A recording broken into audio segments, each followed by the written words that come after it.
welcome, Kim. Hi, Maisha. How are you? Thank you for having me. Thank you for coming. So, Smart Black Girls, I want to introduce you to Kim. She's the co founder of Curl Mix, the first do it yourself box for curly hair. And you see all of her wonderful curly hair over there. Um, Her innovative take on do it yourself hair products has won her praise from top industry publications such as Refinery 29, Essence Magazine, Ebony Magazine, Hype Hair Magazine, and Naturally Curly. With a bachelor's degree in logistics and marketing from the University of Illinois, go blue, I have to say, but that's okay. Kim has taken the do it yourself spirit to heart, building Curl Mix from the ground up to six figures within less than a year. Kim was a runner up in the Black Enterprise Pitch Competition and the winner of the Association of Women Inventors and Entrepreneurs Pitch Competition. Together, Kim and Tim, her husband, are a dynamic duo of young millennial entrepreneurs and truly best friends for life.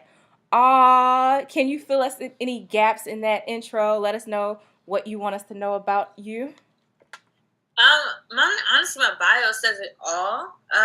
Curl Mix is my second business, so I had a fail one on my belt, but that just means lessons learned. And my husband and I, we've been together for almost 10 years now, and we have a baby on the way.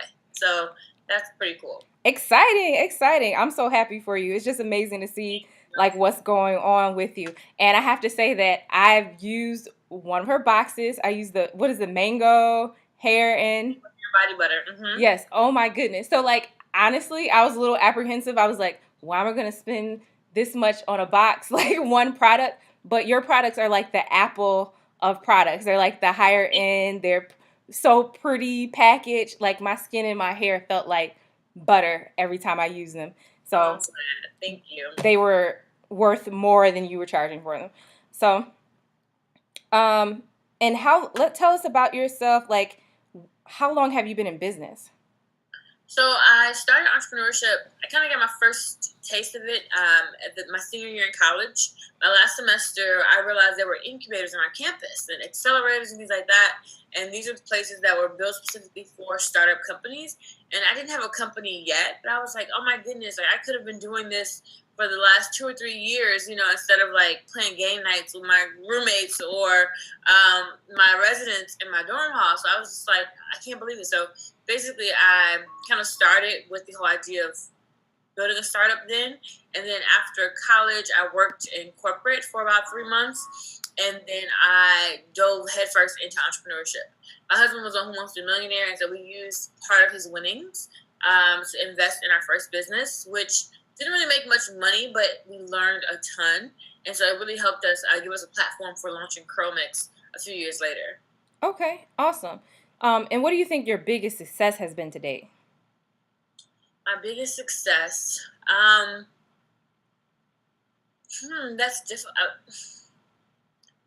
I'm sorry, I hadn't. I would say that my biggest success is having a business that actually makes money. A lot of times, I think we make businesses that we want to see out there, but not ones that other people actually need or that actually solve a problem. And so the fact that I was able to create something that I thought people wanted or that I thought that fixed the problem, and then them pay me for that solution, I think once you do that, you've achieved product market fit. And so I was very happy and I'm very proud to have done that. So I would say just even building Curl Mix and making as much money as we've made so far is my greatest accomplishment. Awesome.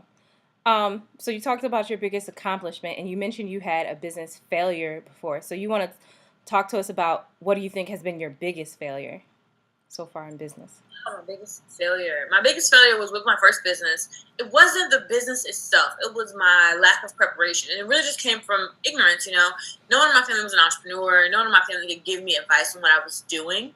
People could only tell me, give me their negative opinions, but not really advice saying, hey, this is wrong, do this, right? And so when I started my business, I started a social network for natural hair. And if you know anything about niche social networks, you know that they don't work. And that's just something that's like understood in the tech community, right? Because Facebook works because it's for everybody, not because it's for a specific group of people. And so when I started that business, I didn't really have a revenue model. I didn't have a method for, okay, when we put this in, we get this out, we make this much money. Because basically with a social network, you have to be an ad company. And I didn't want to be an ad company when I realized that was how we're going to make money. I had gotten my first check for like $200 from a subscription box company who wanted to market on our website. And I did that for them, and I sent them the analytics, and I was like, I really don't want to do this. And I was like, okay, I need to shut it down, because this is, before I continue to just to try to keep going to make money just because I've been doing this for a year and a half. I was like, I definitely don't want to do this. I'm not going to keep wasting my time. So I just nipped in the butt right then and there. Okay, awesome. What do you want to tell people who want to jump into entrepreneurship but might be scared? It's more, the longer you wait, the riskier it is. So if it's, you have less to lose the earlier you start.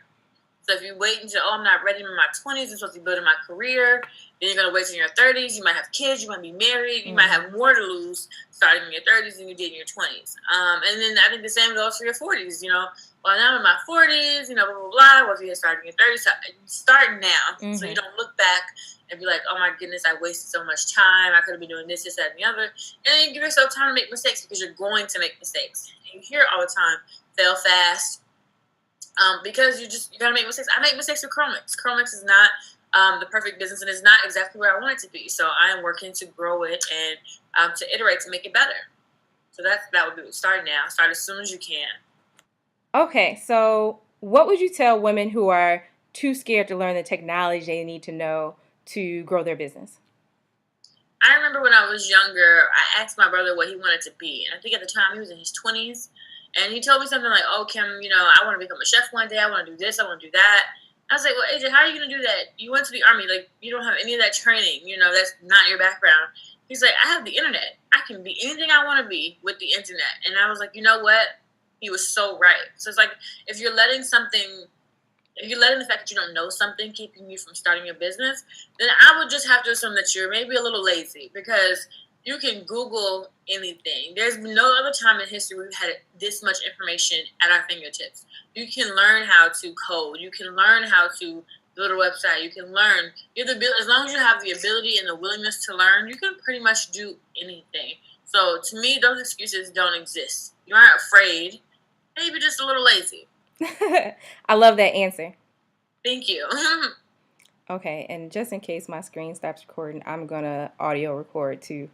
So might be an audio recording for your last answer. I'm recording on my phone. Thank you. This is great. How do you auto record on an iPhone? I got a new iPhone. I got the new one. I don't know how to use it.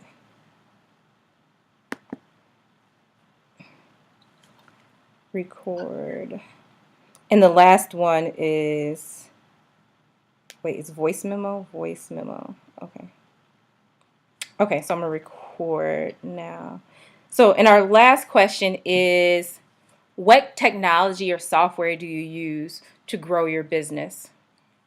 I would have to say MailChimp. So any kind of email marketing software that you can use, where you can reach all of your customers and collect all of their email addresses. Because basically every time we send an email, we make money. It's been the biggest contributor to our bottom line since we started. And we've been using it since the very, very, very, very beginning. So yeah, I would recommend get you an email marketing system, have some automated emails in there, have some daily emails that you send out, have some personal ones that you send out directly from you. And that has been just, honestly, if I didn't have MailChimp, my business would not be where it is today. Okay. And can you give us some more tips on like how we would use email marketing? Like, I know you send a lot of very personal emails. Like, are there any resources you use to learn about email marketing? So, MailChimp has a blog, so they tell you a lot about A and B testing subject headings, testing content. But you can also, because then email marketing, it's not only maybe a personal email that I send my audience, but I can send them a sale, or I can send them buttons or flyers. I also use Canva. I can make quick flyers, throw them into MailChimp, and have a beautiful email in just under an hour. And then when I send that email, I might retarget people using Facebook ads. And so instead of trying to get new customers with a Facebook ad, I'll try to use it to retarget old customers, because they're more likely to buy, and they're easier and cheaper for me to reach. And so I use MailChimp, and then I use their blog for a lot of their tips and tricks in email marketing. And I just Google anytime I have a question about something. And then you can also learn that email marketing goes so much deeper than just sending one email. Mm-hmm. You can track behavior, analytics, what people clicked in the email. You can track how long they stayed on your website, what other pages they visit after that, what subject headings get people to open them. I mean, it's so much. It's so much. But more than that, it's direct access to your customers. So when they click in your email, they're not being distracted by a bunch of other pop-ups on the screen. They're looking at your email and your email only. And why do you think email marketing is better than social media marketing?